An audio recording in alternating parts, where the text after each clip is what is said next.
Hello বন্ধুরা, আজ এসছি আমার দেখা কলকাতার সবচেয়ে সুন্দরতম জায়গায়। অষ্টাদশ শতকের শেষ ভাগে ভারতের ছোট্ট গ্রাম ছাপাইয়ায় জন্ম নেন এক দেবশিশু, ঘনশ্যাম পাণ্ডে। মাত্র 11 বছর বয়সে তিনি গৃহত্যাগ করেন, শুরু করেন তার আত্মসন্ধানের মহাযাত্রা। পর্বত, বন, নদী পেরিয়ে ছড়িয়ে দেন শান্তি, সেবা ও সত্যের আলো। ভগবান স্বামীনারায়ণ মানুষকে শিখিয়েছিলেন, অন্যের আনন্দেই আমাদের আনন্দ। তিনি দেখিয়েছেন কিভাবে নৈতিক জীবন, করুণা আর ভক্তি মানুষকে ঈশ্বরের নিকটে নিয়ে যায়।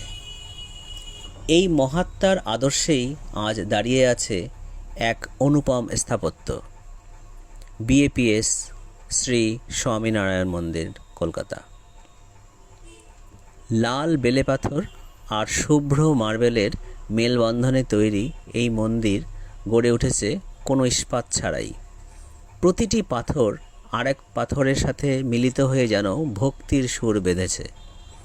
7টি শিখর, শত শত খোদাই করা স্তম্ভ আর হাজারো শিল্পীর শ্রম। এই মন্দির শুধু পাথরের নয়, এটি এক হৃদয়স্পর্শী প্রার্থনা। যখন সূর্যের আলো পড়ে এই শিখরগুলোর উপর, মনে হয় স্বয়ং ভগবান স্বামীনারায়ণ আশীর্বাদ করছেন সমগ্র কলকাতাকে।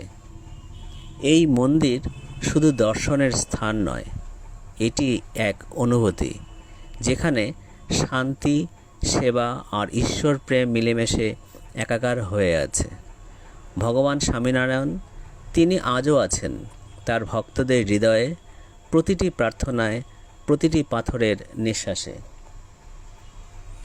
আমার এই ছোট্ট প্রয়াস যদি আপনাদের ভালো লেগে থাকে, ফেসবুক থেকে দেখলে ফলো করে দেবেন, অন্যদের দেখানোর জন্য শেয়ার করে দেবেন।